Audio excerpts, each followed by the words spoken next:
Mais c'est tout à fait normal, c'est tout à fait normal, c'est pas grave. J'ai vu que Karine a appliqué une émission. C'est la famille, elles vont arranger. Elles vont arranger. Là, j'ai fait quelque chose à Karine, je l'ai dit devant la télé. J'ai fait quelque chose à Karine où il dérangeait qui j'ai appelé Karine, n'a singé pardon. Gabriel t'a insulté, Gabriel a fait ceci, tout ça.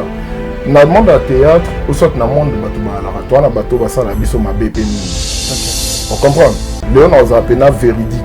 À ce qui concerne mon Gabriel, Batubasa la biso ma trop na mokilio na ndenga théâtre na na baté belé pe basokanga mais peut-être au bateau théâtre ni soupé na éviter pour te binisa en obolité mais parmi bateau théâtre au basokanga basé belé et ça na bon choc théâtre au ba dérangeanga moi moral nanga et ça na deux personnes au basanga pardon c'est Gabriel et une autre personne.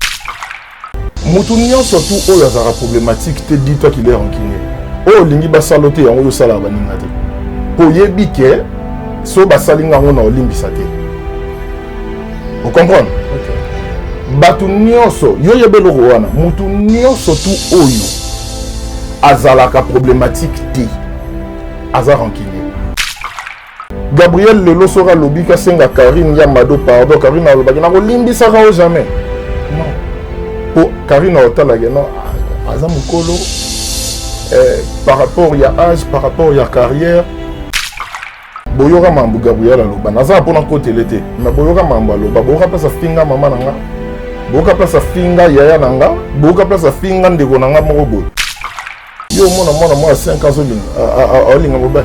Non, ils ont un Mikolo. Parce qu'on a même la mobile Penza. Oh, yo, le bango, la mobile, il n'y a pas de panneau.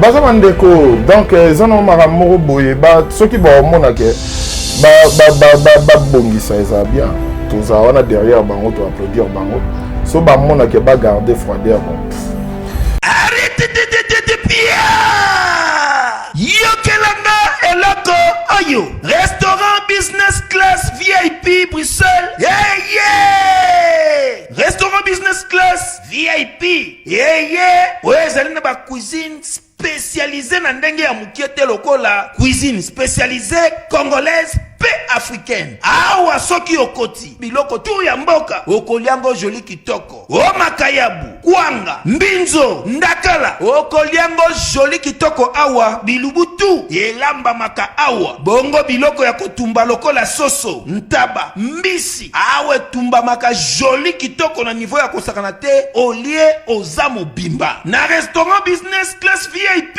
na Bruxelles bazali pe na mobange na salle oyo ba organizaka ba activité ya ndenge na ndenge lokola ba soirée ba anniversaire mariage conférence pe ba activité mosusu ekoki kosalema awa ozo tuna ngai soki ezali wapi restaurant business class VIP na Bruxelles ezwami na adresse oyo 39 boulevard Jubilé Bruxelles 1080 métro Riboucourt l'une 2 P6 30 51 arrêt Jubilé. Awa na restaurant business class VIP na Bruxelles. Yangonde nzambe. Yaba bilubu o Italie ba congolais pe ba africain. C'est naturel. Gardez bandi na yo toujours. Placide et Bio, le patron de business class.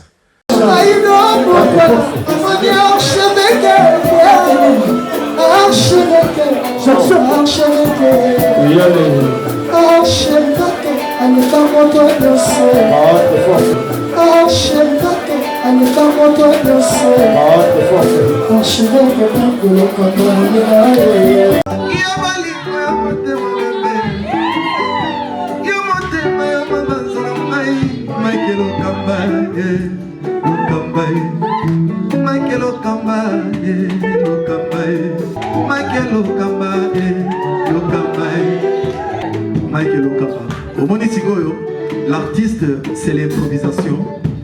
Na honoré dans l'émission. Africa Elengi TV, votre chaîne, l'incontournable, la star des chaînes.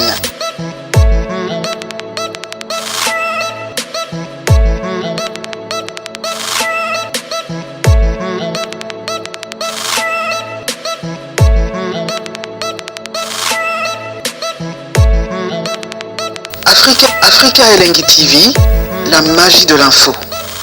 Voilà, bonjour et bonsoir, chers amis internautes. Bienvenue sur Africa Lengue Télévision, votre chaîne d'actualité, votre chaîne à laquelle vous recevez toutes les informations en temps réel. Encore une fois de plus, je vous dis bonjour et bonsoir. Tout dépendra de l'heure à laquelle vous allez capter, nous entendre un peu de partout dans le monde entier. Avec un grand plaisir, aussi dans un service de vous servir, je vais recevoir pour vous Chérikan Toumba, un artiste et comédien très très talentueux. Je pense que autant au monde a décerné la prime encore ou qui bon Donding Award, qui est nominé après Bappé, ça qui est trophée. Je pense que Torolo Belango Pelelo, compte tenu de ma actualité, nous savons que devant Abisso Gabriel, Ouazali Bon Moko, il y a un collègue Naï Aboulou, Azobela gravement malade, tout le monde a photo même vidéo, il paraît qu'il y a un coma.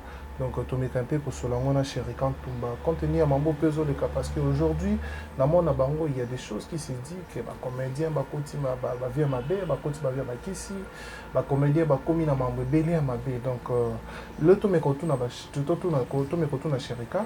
La question, on est surtout les Arabongo, Yabino, et puis comme l'Arabiso. Bon, j'ai ma réponse. Alors, je vous suggère de rester branché du début à la fin pour comprendre vraiment la base que nous allons parler. Bon, là, on a baptisé parce que Batumsu, Batalara, temps fort à comprendre autrement, alors que les enfants sont faits pour vous attirer, n'est-ce pas? Il y a Rolanda contenu, eux, ils en ont quatre. Alors, nous vous suggérons de rester branché du début à la fin. Et grand merci à toutes ces personnes branchées, connectées, scotchant ce net moment.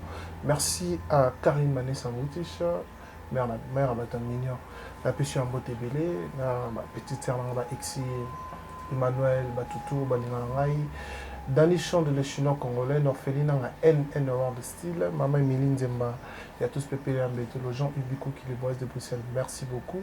La Pessibino, tout Bambo Tébélé. Alors, je suis avec Chérika, Richard Tessa, Fongo Labisso avec comme pas Berlin, Ngamet et tout Yamba Chérikan Toumba.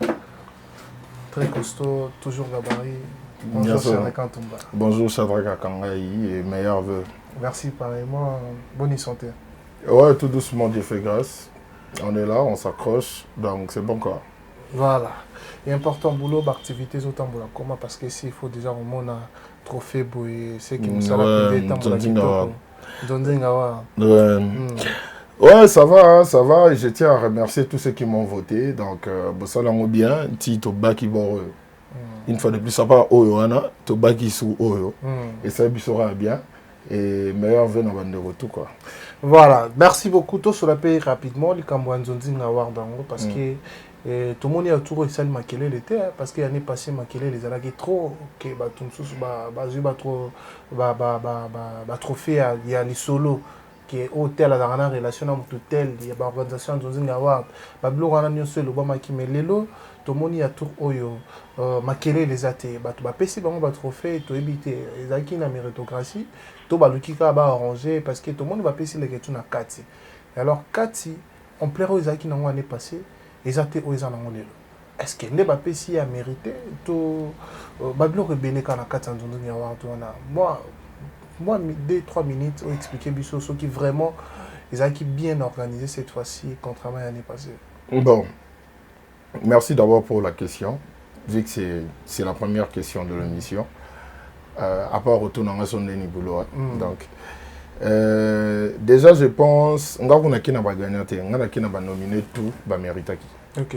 Ouais, parce que déjà, le fait d'être nominé, c'est qu'on a compté parmi les meilleurs et ticket jusqu'au charge public à choisir parmi les meilleurs où il y en a excellé plus que les autres. Donc, c'est ça. Donc, sur ces, on a un rôle baraque, tout le nominé. Mériter place na bango Makele ou comme Makele était bon. Moi je pense juste que pour nanga Kutunzonding Award doit arrêter parce que les comédiens congolais n'ont pas encore cette culture des awards en fait. En tout cas mais c'est ça qui est la vérité. Les comédiens congolais ont la culture parce que au fait, des fois, c'est un peu... Ça crée, et ça, moi bien, si les gens ne comprennent pas pourquoi les acteurs doivent être récompensés, au fait. Déjà, moi, je pense, l'année dernière, j'ai été nominé, mais j'ai gagné. Au moins, on a place dans les émissions, ou soit au moins, on a dans salaire, non, parce que déjà les faits, ceux qui vont nominer, la question est d'être compté parmi. Ce que ceux qui parmi wana batienga, donc pour moi c'est vraiment un honneur au cause en IDT. Donc mais biso nandenga ba comédien congolais Yan Zonzing, tous en ont la culture penda ya ba award, t'es non tu importance nango, t'es non tu yebi ko se faire valoriser. Imagine ils en a ni moko za ya ba congolais ba en États-Unis à pas award. À pas award ba congolais ba mo ba mon nango important. Mais aujourd'hui nam bateau bandeko ba otala biso so koti na Instagram na bango au monde ba post ya bato lokwa ba Vivica Fox, au monde ba Miguel N Mineuse, baza ba américain. Au monde ba nanyo ba Richard Moff ya Nigeria, ba misa qui est meilleur acteur à sali vidéo, ba projecter tout ça. Donc tant que l'ingato évoluer na mental, il faut évoluer. Mais le roi mental n'a noté. Nous dit s'il vous plaît, vous devrez arrêter. En tout cas, c'est que moi je pense qu'il y a un boze la bisoto kola nano. Le roi nano to koli penzate, bo arrêter nano. Tant que tu as une vision plus large que Otozanango, bon, pour reprendre. Pour le moment, biso bateau Otozima Sikoyo, na bandeko tout bazaki nominé, tout c'est pelanano. Biso bateau Otozaki nominé. Tout c'est pelanano qui est compter biso parmi. Je ne vais pas marteler sur les gagnants ou on a déjà le fait d'être nominé, fait de tous ces gens-là, baza bateau baba meilleur. Très bien. Et vu que toujours comprendre que le fait d'être nominé c'est être meilleur. Donc tout ça non na ghetto, on dirait toi on peut monter moulay. Mais si ko les lots tangolo ba ki Zonzinga wa ikata et ko zala bato ba mon net au s'enorgueillir na trophée oyozui parce que tant yo lui après le bio kata ba kata. Non, tant on a zuité. Au qui na autour le ba awa biso batu o to ça qui nominé to sepelana nous que to ça compté parmi les meilleurs. Mais vu que bateau msou badagi nominé bazo comprendre te que ba excellent qui ou soit baza compté parmi les meilleurs vu que ba na moi de difficulté à comprendre yango alors Zonzinga avoir ba kata parce que Zonzinga avoir dans ça lango pona biso. So biso moto comprendre na biso ngote. Au monde te wana ça lango pona banane. En ça, on peut avoir non ton comité. Tu es bakata non ton comité. Tous en on a ghetto pe makasi nano.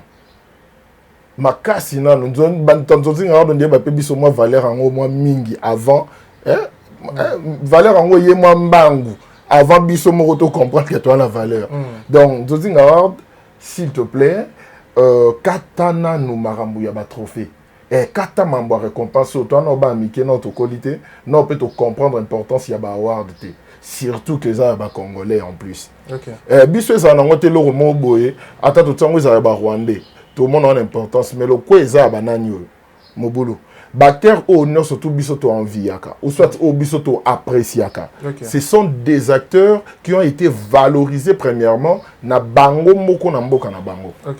O lo bananga ite ke na ba trophée na biso to sala awa to bimisa ki Geneviève Naji meilleure actrice hein. Geneviève Naji abima meilleure actrice na États-Unis. Abima meilleure actrice na Nigeria. Tant où il y a valorisé yango ateke na meilleure actrice kuna biso beto comment on monnaie danger. Donc dangereuse si je peux me le permettre comme ça. Donc c'est dans un sens péjoratif, voilà pourquoi j'ai utilisé danger vu que c'est ça qu'on utilise communément. Donc boy bakata. Bakata ni. Ne bazo bakati bazi ba publier. Mais je le dis, c'est dans un sens péjoratif. Donc so bozo au premier degré, c'est leur problème.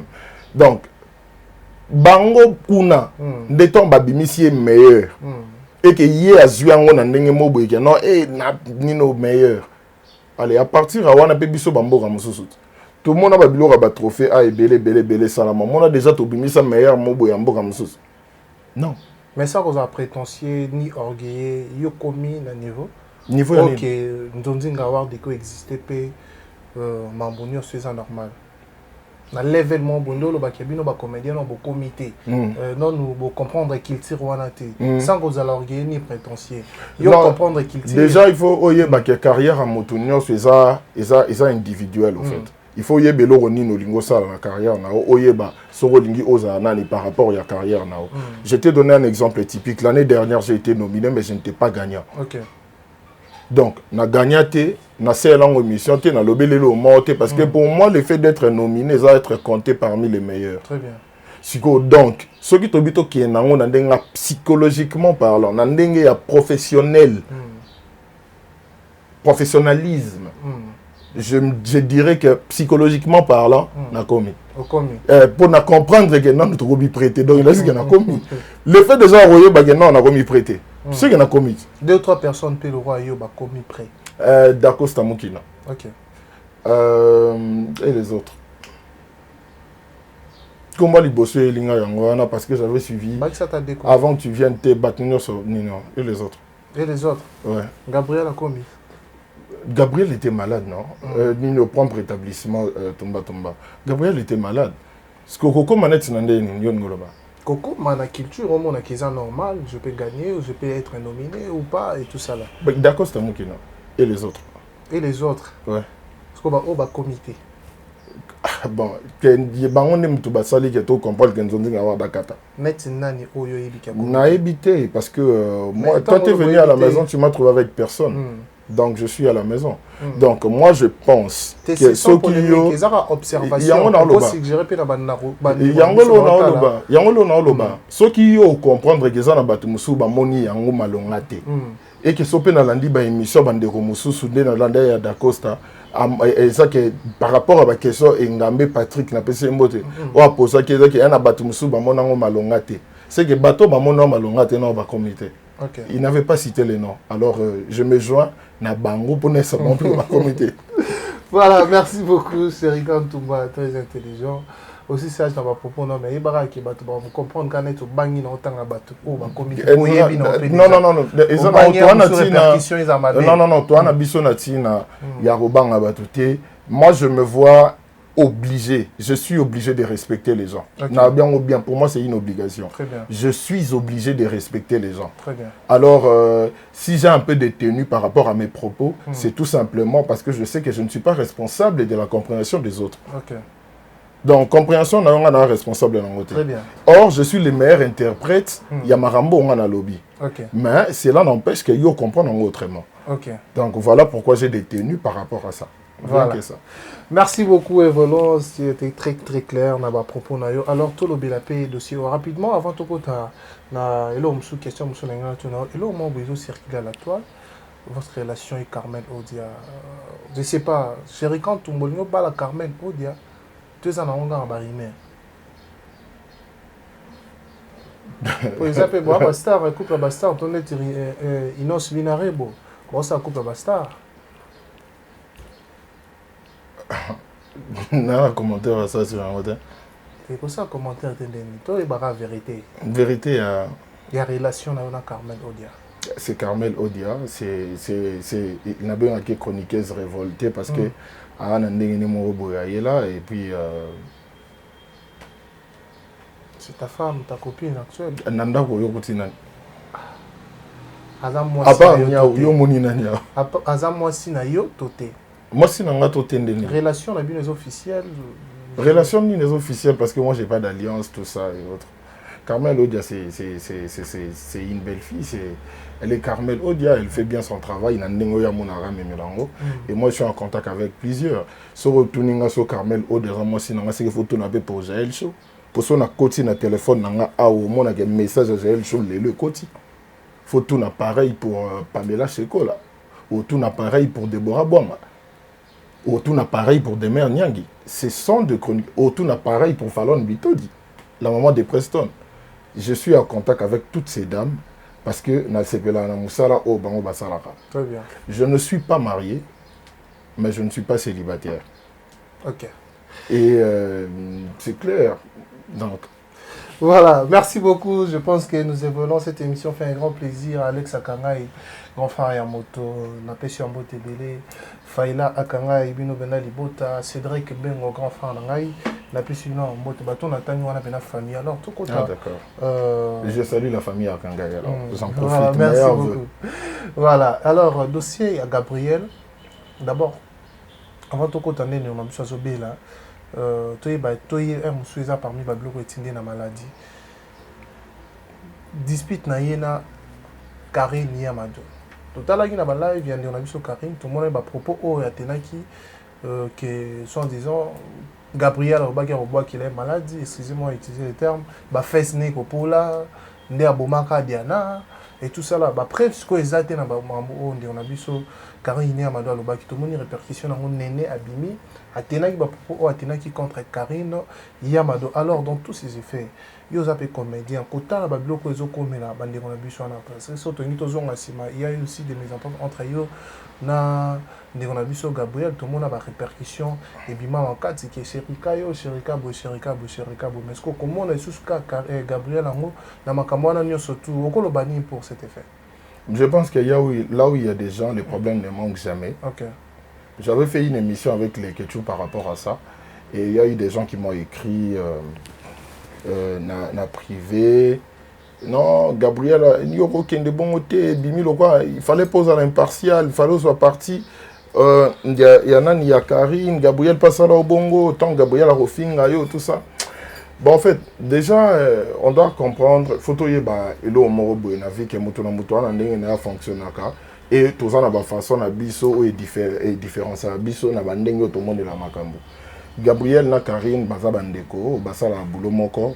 Karine a souhaité ma belle Gabriel et je pense que Gabriel pas souhaité ma belle à Karine. Ce qui balobana mamboana c'est entre les femmes en fait. Place baba si basali ba problème maison raté. Mais il y a des guerres loyales, sous les abs sous la guerre loyauté. Mais c'est tout à fait normal, c'est tout à fait normal, c'est pas grave. J'ai vu que Karine a appliqué une émission à l'Obaki Maramba, joyeux anniversaire à elle. J'avais oublié, la répondre après Karine Yamado, Karine Gomo. Joyeux anniversaire. C'est la famille. Elles vont arranger. Là, j'ai fait quelque chose à Karine, je l'ai dit devant la télé. J'ai fait quelque chose à Karine où il dérangeait qui est. J'ai appelé Karine, n'a singé pardon. Quelle chose? Na benga qui n'a singé pardon. Na le bon devant télé parce que na soni au singa mutu pardon te son avec ça. Na benga Karine n'a singé pardon. Écoute, t'avais mal compris. Mais cela n'empêche que n'a présenté l'excuse n'a singo pardon pour aux on a bien que je suis pas responsable de la compréhension des autres. Je peux bien m'exprimer, mais ceux qui m'ont à comprendre en mal, en tout cas ceux qui n'ont la plus explicité, c'est qu'il faut na singo pardon. Soit na kena angle nani ya Gabriel, les gens doivent comprendre parce que certaines personnes disent Gabriel t'a insulté, Gabriel a fait ceci tout ça. Dans le monde du théâtre, ou soit dans le monde du bateau, na bateau basala biso mabe pe mingi. OK. On comprend. Léon a appena véridique à ce qui concerne Mamba Gabriel. Bateau basala biso mabe trop. Na mokili oyo. Na ndenga théâtre na bateau belé pe basokanga. Mais peut-être au bateau théâtre misu pe na ebité pour to bimisa en boyete. Mais parmi bateau théâtre au basokanga basé belé, eza na bon choc théâtre au ba dérangeanga, moi moral nanga. Ils en ont deux personnes au bassin, pardon. C'est Gabriel et une autre personne, je ne peux pas citer son nom pour peut-être on dit Rokitsai. Parmi bateau dérangeant bateau dérangeant moral n'a pas dans théâtre. Gabriel a osé me demander pardon et Gabriel a fait pardon à comptant 5 fois. 3 fois dans des émissions et 2 fois il y a Farafar. Vous comprenez? A fait pardon 3 fois dans des émissions avec Ketchou. Émission ya yena c'était Néné Tofani Katalea, émission ya yena Prince Luamba. 3 émissions différentes. Gabriel a les carassé nganga pardon. Pour na makambo ya mona kasala mabe. Mais après na batu mususu yemo ayebi kasala nga mabe expressement. Mabo senga pardon le gars to sola onde to sola ngobongo. Sko na sola na bango. Bo Gabriel. Non, Karine Yamado ngana Karine to na prompte. Ouais, ngongo. Non, pas besoin de problème te. Totika la rozona ngate. OK. Totika rozona ngote na binde ba vivre na bateau. Donc tu le belomo awa au senga pardon et non chokai. Voilà pourquoi j'ai dit voilà pourquoi j'ai dit que je ne suis pas responsable, il y a compréhension ya bateau. OK. Ce qui ngai na lobby likambo moko boy sérieux et que yo comprendre ngo à travers. Donc soso liango nanga et que na moni que ba explication nanga et convaincre au raté directement je te demande pardon. Je te demande pardon parce que naza mutu naza faillible donc nako koué et tout ça. Alors voilà pourquoi je l'ai dit. Gabriel m'a demandé pardon plusieurs fois. Très bien. Je ne vois pas pourquoi je dois être là m'éterniser sur une histoire sans tête sope bandeni na lobango loko à maintes reprises nga soki mutu ofinga mama na nga to tout sa famille na nga te dis-toi que o to ko sala nga na mona ka normal nga so simbi famille na nga tu touches na ni na nga na famille na nga c'est en ce moment là que na tie yo rip o eza que même liwano na souhaité boyoka mambu Gabriel aloba naza pona côté l'été mais boyoka mambu aloba boyoka place finga mama na nga boyoka place finga yaya na nga boyoka place finga ndeko na nga moko boy non elle ne l'avait pas fait et au-dessus de tout avec toute la carrière qu'elle a aye asengi pardon ba oyo kutu to sala na bango pe ndenge moko boy to kenda bien te to sola na bango lelo basenga pardon te bo moto asengi pardon Gabriel lelo sera lobika senga Karine Yamado pardon Karine alobaki na ko limbisa ka jamais non pour Karine otalage non azamukolo par rapport il y a âge par rapport il y a carrière Andy Mako s'est rabaissé dans la télévision à senga pardon c'est que d'autre part il faut avant d'en raisonner Natala Rassofo na continuer na denga boyeto na denga boyete toza batu. Je n'ai rien contre Gabriel, je n'ai rien contre Karine. On est en bon terme. Est-ce que vous pensez qu'aujourd'hui, les combats pardon coexistaient entre Baron Mibale et Gabriel et Karine parce rien n'est impossible. Rien n'est impossible. Comment on a pu déplorer, comment on a Gabriel autorisé tout pour faire accepter dès qu'on a eu Néné Aleka à tenir ma propos et modèle on a pour la Karine, ils appellent Omabé. Eza mabe makasi mais comme je te l'ai dit bana basi bana bandenge na bango ba réfléchir ça. OK. Bana basi en tout cas ba réflexion na bango même nga mona ser na ngote. Vous comprenez? Maintenant on souhaitait bango ba bongisa. Ata ba bongisa te ba trouver intérêt d'entente. Ba trouver intérêt d'entente parce que dans la vie photo ça na ba limite mon boy. Même si on a aucun délicolo, il faut na yeba yende na aucun YouTube et on dirait égal à l'éternel. Parce qu'autant on dirait que l'éternel n'a pas au côté sa bateau au bas na mambo te na mamnanga. Très bien. To so na côté ici on a ko limbisa mais bateau o le amusu badaki touché peut-être bomba ko limbisa te. Marambu bateau basala na YouTube na mona ngo baje. Là je te dis la vérité. Mamba bateau basala na YouTube baki yanke mususu to mona na ba YouTube na mona ngo ba aventure. Parce que dans le temps normal, sauf vraiment, j'ai une dent contre toi, dans le temps normal, on a aussi mis au touche. Il y a j'étais aventure. Il y a certaines personnes comme nous autres, on a créé les motoprobèmes. Je ne viendrai jamais à la télé pour créer des problèmes et pas à bateau. Parce que le quoi nazaka naturellement, na sala rétrospection mon par rapport à Mamunanga et na misala autocritique, dès après, na yo comprendre que na rancunier. Avant, je ne le savais pas. C'est après que j'ai compris que t'es Nazaka rancunier. Ce qu'on les fait rancunier. Ouais, moi je suis rancunier. Comment ça? Moutounion surtout, oh, il y a problématique, te dis-toi qu'il est rancunier. Oh, lingi ba salote, yango yo sala baningate. Po yebike, so ba salinga ngona olimbisate. Vous comprenez? Ok. Batu nyonso, yo yebelo wana, mutu nyonso tu oyo. Azalaka problématique te. Aza rancunier. Ok. Pour soko lukinga et que na moni ko komisinga na point ya nord et tout. Dis-toi na osimbiso tous. YouTube est éternel donc mambo na le bedigala.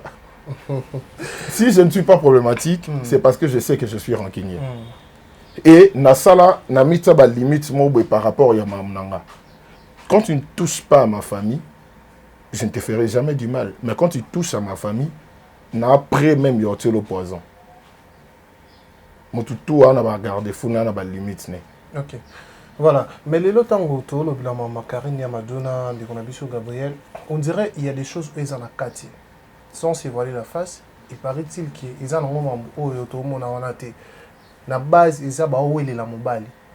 Un jeune garçon au Sara théâtre tout dit Gabriel a na vie n'a pas na relation avec Karine également. Mais on dirait où il est mobile, il y a un bimisi acharnement en amien surtout. Est-ce vrai? Tout ça faux. Je sais que on se repose dans l'ignorance, mais quand même, les abats bloqués au bus est commis trop fréquent. Parce que déjà à la base, tout le monde a des Mike la déchet à l'obango. Dans le monde, on a vu comédien, ils ont appelé surtout 6 tournages, Oyo, Agena, Oyo, Baketel, oyo akena oyo baki hôtel oyo akena oyo papa mokolo na jeune fille maman mokolo na jeune garçon réellement eza babiloko oyo esalimaka mpe tomona mpe mosusu bandimango tomona mpe Gabriel ye moko pa oui tosala yango eza ya solo andimango mais est-ce que eza vraiment la base ya koswana na bango ki bawela mobali Karine Yamado et Gabriel? J'ai apprécié le roman Bolobi qui peut être rose à la paix au courant. C'est ce qui est le cas. Comment je saurais? Gabriel Amas Tanangate, Karine Amas Tanangate. Donc, même si tu as ma master, moi je ne suis pas le genre de personne où on va poser ma question personnelle. Personnelle dans quel sens? Je suis avec Shadrach, je dois te demander, Shadrach, tu sors avec qui? Comment s'appelle ta copine? Tout ça, ça c'est pas moi. Alors si tel était le cas? Et les cas ou de quoi? Si tel est le cas de leur dispute? Non, mais comment so ba ici on biso te toy bandeni? Bango ba yebisa biso. To tiens exemple. Ce qui est en dernier. Bah oui, la mobile ya solo. Ah mais c'est une supposition. Comment je peux donner ma réponse à une supposition? Non, on peut sa réponse à une supposition. Il n'y a jamais eu de définition fait. Si on filme, on a un pied. Il y a un autre. Il y a un soin à bango, to filme. Il y a un soin qui va où est la mobile. Là, je sais pas, base en courage qui a bien ça biso, so il est bon. Et ça biso bien. On peut se faire un conseil sur les aïeux qui étaient dans bâti kaba mikolo et tout ça va peine dans relation. Mais moi je pense que ceux qui ont bon ka mikolo pe mutu balingarat. Yo moi 5 ans soling a linga mobile. Non, ils ont mikolo. Bon quand on a ça bon bâti ka ba la mobile penza. Oh, yo lo bango ba la mobile, ngana ko ngopano. Ngana ebita? Ah, ba la mobile. Mais toi, quand on a les réseaux sociaux. Oh, bon, les réseaux sociaux, on a réseaux sociaux, dans les réseaux sociaux, il y a Karine, dans les réseaux sociaux, il y a Gabriel. Baza mandeko, donc, zano maramoro boye, ceux qui vont au monde, bongi ça, ça bien. Tous ça, on a derrière bango, tu applaudir bango. So ba monde qui va garder froideur, bon. Donc, il faut se sentir à l'aise dans ma bosse, là. Ouais. Merci beaucoup d'être venu dans cette émission. Salutations à Karine Manessa, Jean-Yves Boukou qui les boise de Bruxelles. Ah, Karine Manessa, maman a exercé Emmanuel. Meilleur vœu. Ah, vous serez un peu bien. Petite sœur, là. Ah, ça. Et alors, dossier où il peut déranger bateau. Assez souvent, tout le monde a aux alarapés, dans des monabiso XL Pechanga, tu évites ceux qui peuvent entraîner dans des monabiso Elie Saloum. À propos, on est monabiso Elie Saloum a traité avec l'émission au Autosa dernièrement à Kevin Panda Lekechou. Et là, il a traité à tenir des propos où il dérangeait qui tout le monde va fan ainsi là, tout peut défendre ainsi là, et plutôt Irsil Pechanga, j'allais dire, qui est Irsil à ta double face. On a tout côté dans le développement de ma capacité. Tu sais bien qu'on a vu sur Irsil quand Élise a eu un problème dans la prison Caleb, il y a la fille du serpent.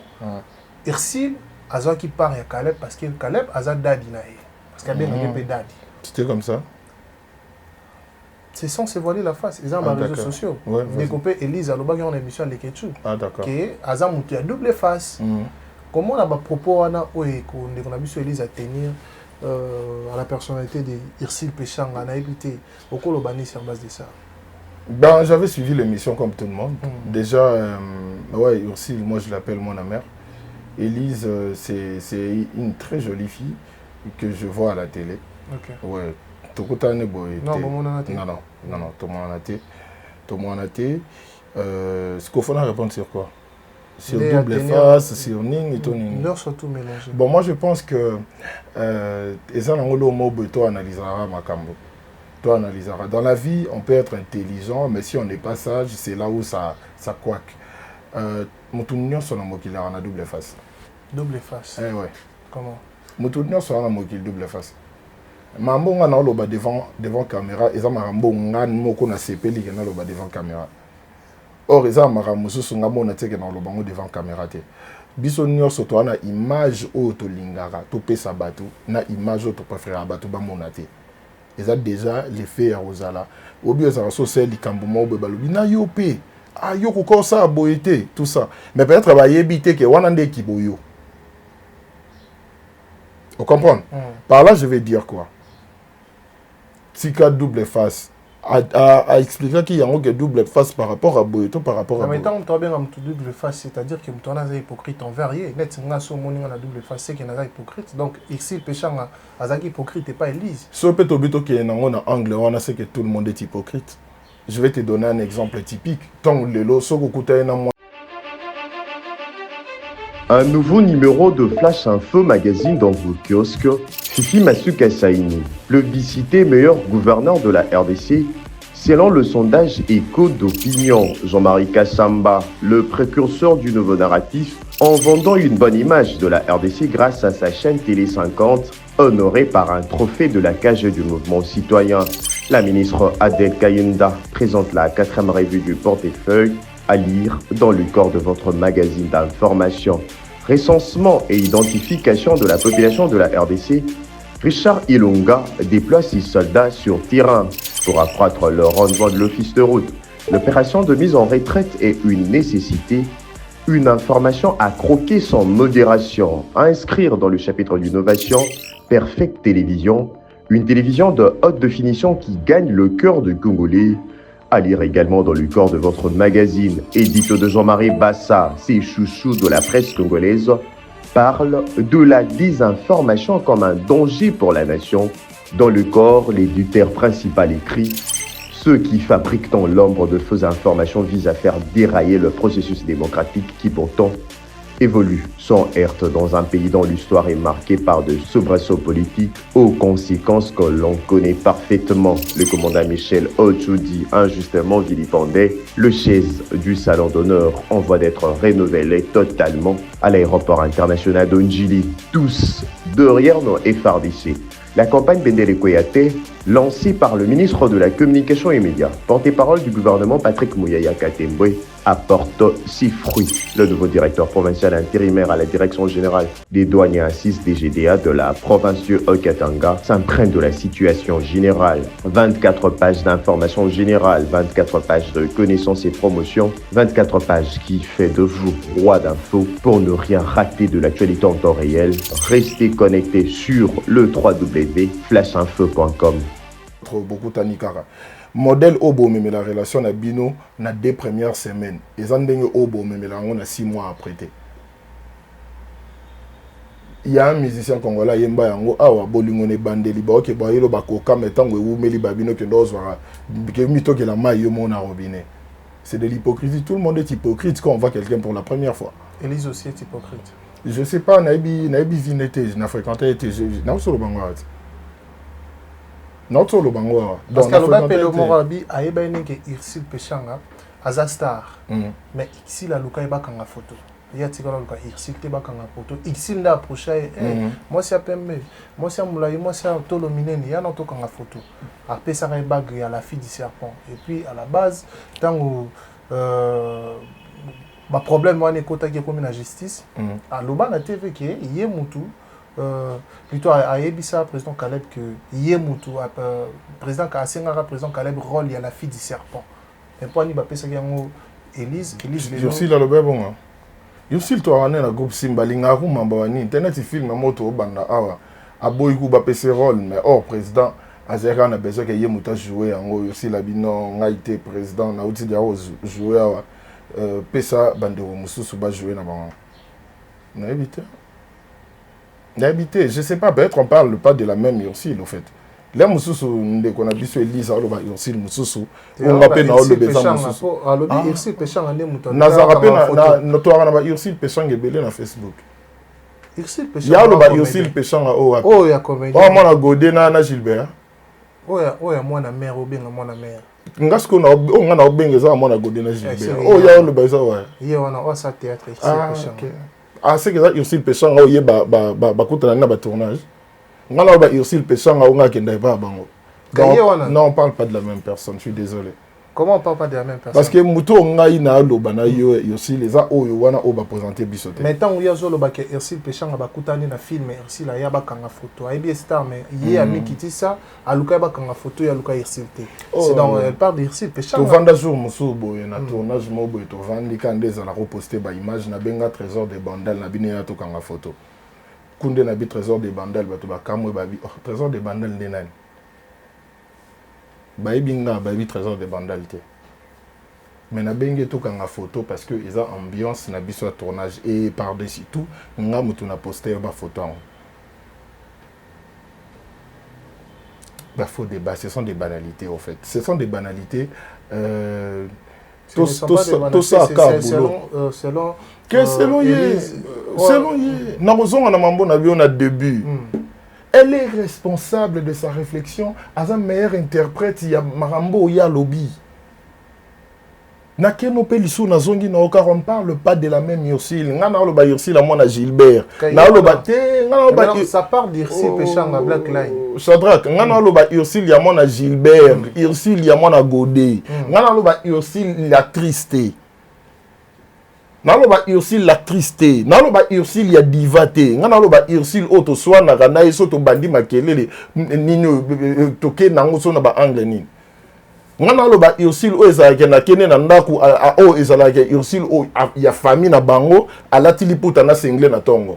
Na lo ba Ursil te o alata ba talon alata ba nini ya nini ya nini na ba tournage. On parle pas de la même personne. Mais tant que le baopé ça par exemple les arabes tout le monde. Non, aujourd'hui je viens de faire découvrir les gens que je suis rancunier. Est-ce que les gens le savaient? Et ça face nanga mususu. Est-ce que face nanga batu eba tiamo? Batu ba ebika ke non batu oyo ba eba qu'on a yebité so Ursil a se présenté pas na ndeni. Mais je sais qu'on parle pas de la même Ursil parce que moi je connais le fond, il y a Ursil. Yango na ke na yo na bandenga Godé na ba Gilbert. Na ke na ona ndenga ya na ba Irène. Tout ça la paix moi analyse muké. C'est mec à Gelo. Entre nous soit dit. Yana Scott. Serika Tumba. Ouais. Entre nous soit dit aujourd'hui Ursil Péchanga. Comment on a un problème au Azalaki na félicitations pour 1 million d'abonnés na Facebook.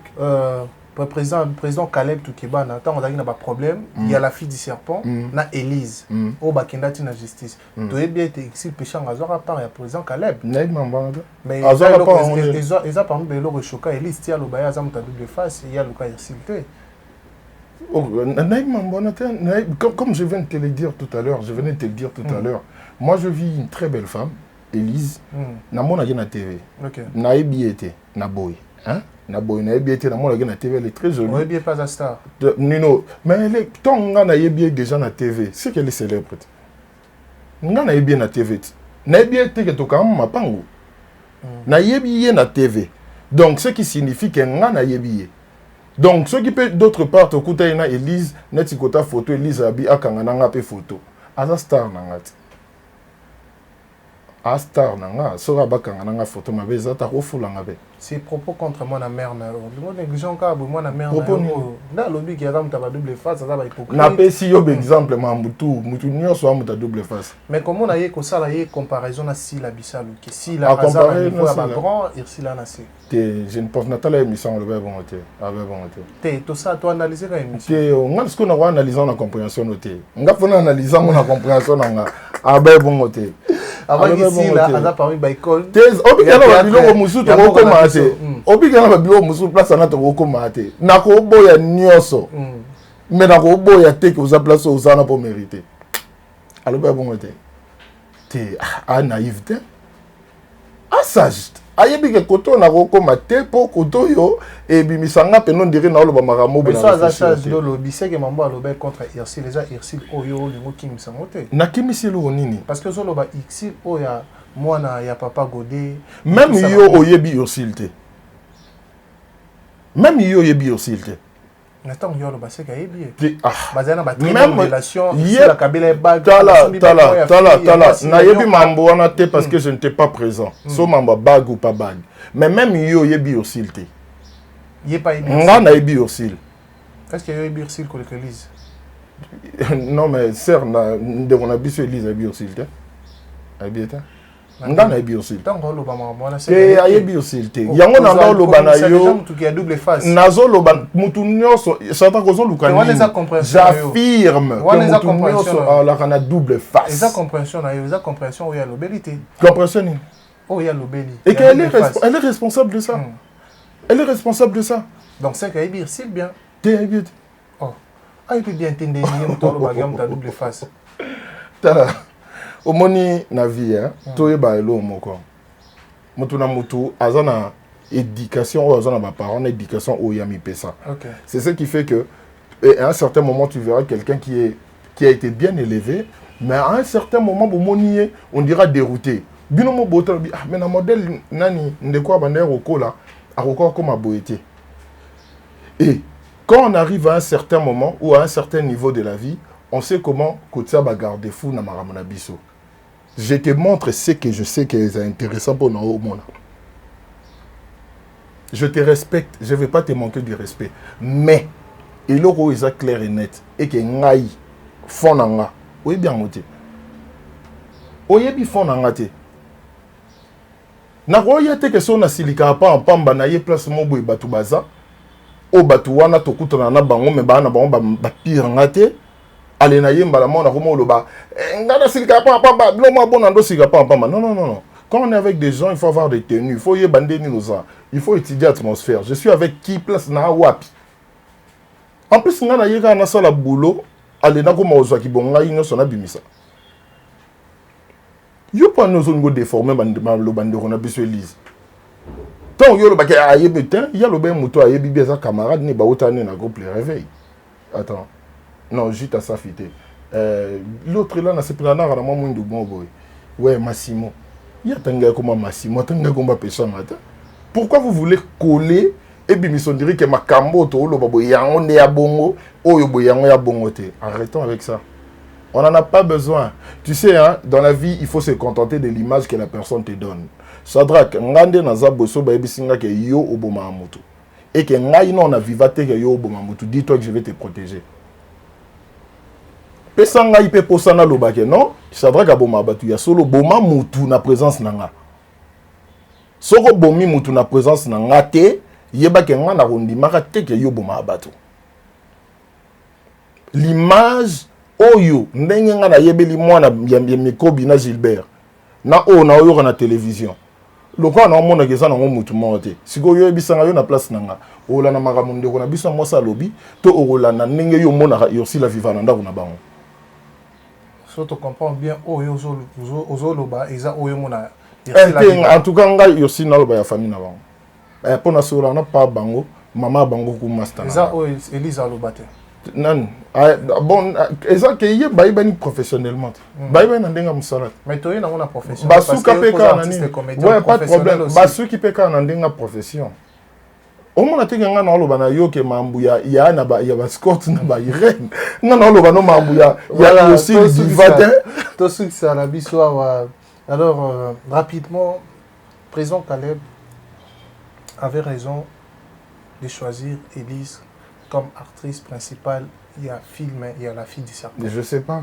Dieu mes témoins. Je prends Dieu en témoin. Natala film en a été.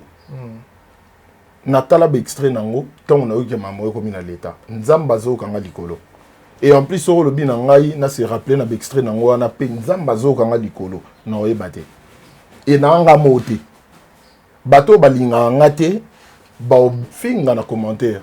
Mais oyo ba ozala impartial au moins ba commentaire na ba on a c'est na yebi film ngote na yebi pende yongo mwana ngo kota ngote c'est un terrain glissant na yebi ku ndenge ser na biso jouer mais ezana elo mo bo ndeko na biso Elisa lobaki que ndeko na biso Irsil Pechanga asenga ki ba pesi rôle ya la fille du serpent asenga ki penda azwa rôle wana boya kitango mambo komi ya kita mbila ya ba parquet ko samba et tout ça là mais tango ba ya senga rôle ba président Caleb a mis ba photo ya ba fille oyo na Orange na maison de production ya film wana na Orange film ça succès to éviter sur na moya gira tant moni na yopé au moniste go tu vois na yopé tant moni mambakazo mais abi a mema ba photo na senga rôle liboso Ursil Ursil ta d'accord mais ba pesa été ba pesa Elise mais rôle nga na yebi ke basenga choisi et pas batu Orange te nga na yebi ke rôle basenga ngote net na cinéma professionnel yo yebi ke moi j'ai fait Babylore ba TV5 ba Canal Plus na cinéma professionnel to genda casting to castaka ceux qui vont retenir c'est bon ceux qui sont qui là au moins que non yo ozoate to piaye peut-être ba vendre bango misa tunde ba zoe décision voilà c'est que le casting Elise Alega Irsil basala casting yo lobi na ngai ke base asengaki mais nga na yebi ke rôle ozi yango osenga te o casto meki yango soko jouango mabe pour faire être explicite soko jouango mabe de babito meka mutu mususu na bino mbale o arumeka ngo asalango bien de bazu yango bapesier mais natala film yango te ezaka na YouTube na éviter ça da ko mon de bino bokala la biso ba problème yo moko film en boy de mais toi bi film là na mamu ya parquet mais net nga ça me fait que nga mona lo bananga loko yo parce qu'on do raison mais nga zuko ye ba ko ka na montage faut que nga mona lo loko yo ba ka mo parquet pour no rolinga noté pour ba tu ba finga nga ba osala parce que na pas ba finga nga moko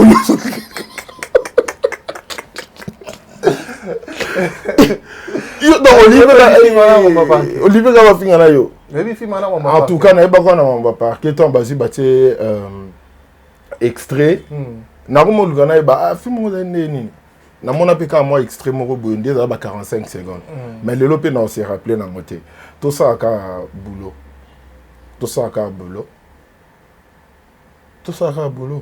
question suka le bon to ka bona biso question na mutatini ngande na tuna atindi te masengi ngana tuna est-ce que Irsil envia qui rôle wana te parce qu'il y a son bar déjà bague il y a serpent ou appelle ça Elise il faut na tuna ngo Irsil envia Carole wana te dans endroit quelconque ce qu'on via Carole wana moi je suis pas là pour mambona tout en bananga moi j'étais pas présent c'est sans bah tu on la fille du serpent na nini na éviter c'est sans polémique to so la mambo o yonde on a vu Elise alobi mais ça drague yo zo tuna nga ba makamoko boye o nanga na yo to na ba information na ngo o pende sengelo go banité moi na mère na o ici pesanga moi na mère ouais makasi mais wana yo tuna nga ici pesanga nani o ya nini ya actrice akende na nini wana na film wana bo monenga c'est parce que Elise obi azaka dia na bague il y a serpent Elise pas monaki yango c'est comme kasi obi ici la kabila qui mon na yo botale no mission bien Elise abege baga on peut monana te mais monana te parce que ouais baga tourner la mission ici soga via la non on ne to omoni to lukaka tant to zana banino to ba makambu oyo net nga so na bina lo ba likambo na peso exemple nango na peso mani mobo donc eza na ngoti na monter tout ça la ka boulot Elise c'est une très belle fille hein yaba jeté net par rapport à pena mosquitoko mais tout ça la ka boulot aleki aussi na la beauté relative nga na lo ba Elise kitoko peut-être pour correspondre na si ça phrase peut-être nga na lo ba bongo pour na ndé moi bongo mais et la beauté relative moi je connais une personne alingaka kutu basi apembete mais là soit moi je pense que tout ça la boulot beauté à Elise au sangisi yango na nino na cinéma ou soit nzonzing laisse tomber tous arana ba conseiller ya bien tout autour na biso tous arana bato ba pousser yo OK musika na lingi na yebana pour na théâtre il faut na ça la focus na théâtre nzamba sali grâce à pesier ba moyen azo ba moyen yango amuser yango étant que actrice et ko sala ye bien ya ba jeter to bato baza tout autour na biso ba bata ba jalelo yango de préférence zalana mutu oyo apembe na yo o ozamu kala noté on comprend zalana mutu moko boyo oyo eza déjà que amonaka ba $1 na ye nande na ye po anelo kwa envier ote mais ceux qui ozana mutu mususu peut-être oyo soko zana mutu mususu peut-être oyo akolinga asutire yo moi $1 moi nini akoyebisa yo pe koza déjà plafond pendant qu'il y a une minute wana peut-être non ko tsoza ndako étage na ko bakole dalte to zara banité Elise c'est une très belle fille na ndenge pena cinéma OK loin oh ana prestance ana charisme et tout ça c'est ce qu'il faut très bien Donc, c'est un peu ça. Il y a encore une autre question. Voilà, merci beaucoup. Toro Nabiso Nasuka. Et alors, c'était un grand plaisir. Et encore une fois de plus. De plaisir est partagé. En tout cas, tu tournement Kalatro. Nayamo Kalatro na émission. Nabo, il y a une émission dans le titre. Dans le titre, hein? Du titre, non. Ah, t'es mis au titre, on va bêter. Total titre, on va bêter. Mais le titre, il y a le sommaire, en fait. Non, mais dans le sens, il y a un sortant la unité. Au début, j'avais dit que tu suggérais du début à la fin, on va comprendre qu'il n'y a pas des insultes, il n'y a pas d'incompréhension, il n'y a pas de pour ou contre. Non. Donc, c'est un peu ça. Alors, Toro Nasuka, quel sera le dernier mot pour cette émission après tout Kavanabiso? Mon dernier mot sera merci na bandeko nyonso oyo bazopesa biso valeur na musalo tosalaka na kopo tosalaka tout ça. On le fait pour vous faire plaisir, mais on essaye de gagner quelque chose aussi en retour. Malgré misalo ngozokene mwa ndenge moko boy. Donc merci na bandeko nyonso. Félicitations à Batunion sur le récipiendaire au Bazogin Tonzinga Award, Bellevue TV. Bellevue TV, il y a Belinda Kandi, Sila Bissalou, Ursule Péchang, félicitations pour ton prix. Il y a Bazogin. Azwaki Pé. Ursule Péchang, félicitations pour ton prix. Félicitations à la grande famille Simba. À la grande famille Simba, président Lombe, à la Gisagisu une fois de plus que. À beaucoup de Benabana, à Salibango bien, donc il a raflé, dans le groupe Simba, le groupe a raflé 95% des trophées dans Nzonzinga Award. Donc c'était vraiment un plaisir. Comme on a Bana et Lombe, Kokone, le quoi, Piron, Dombasi, Banan, tout, Bazogi, Pris et Salibiso vraiment bien makasi. Et puis je continue, n'a pas ça en beauté. Rapidement. Ok, je salue Batunion sur Balandi Biso. Je vous salue. Nabandara Bongo na Queen of Ravenna. Les États-Unis ne pensent un royaume, mais il y a une reine qui coordonne. Elle s'appelle Madeleine Kazadi, Queen of Ravenna, la maman de Chanel Cameron Dorian.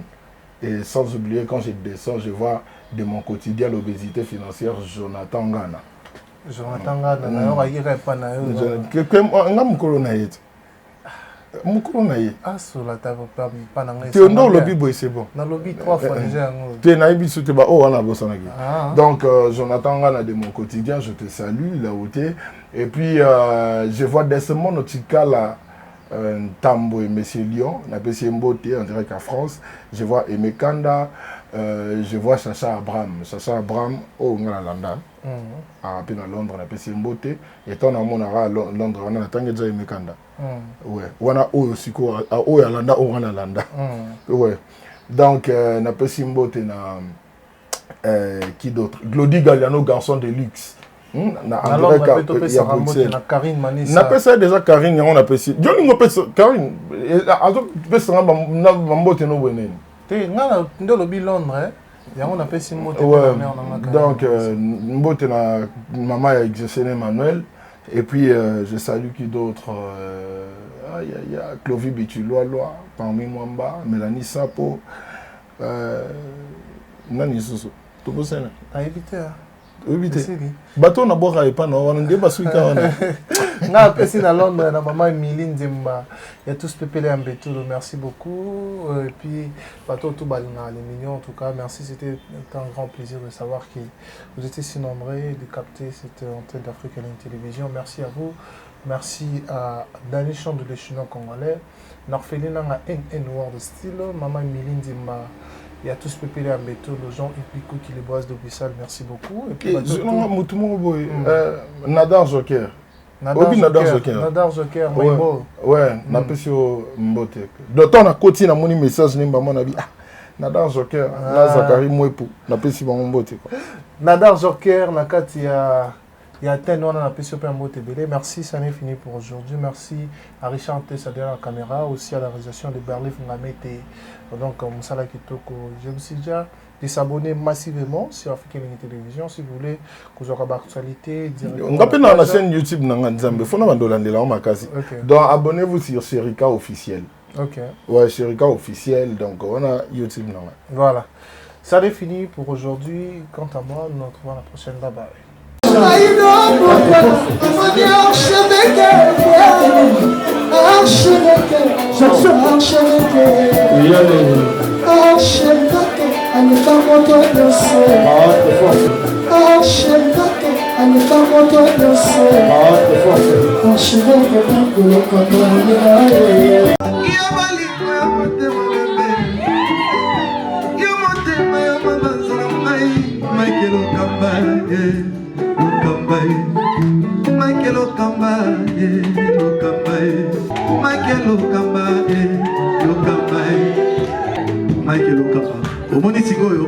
L'artiste, c'est l'improvisation.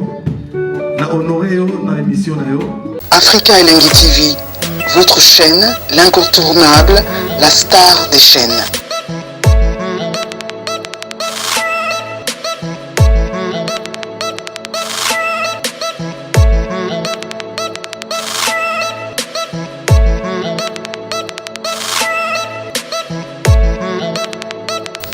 Africa Elengi TV, la magie de l'info.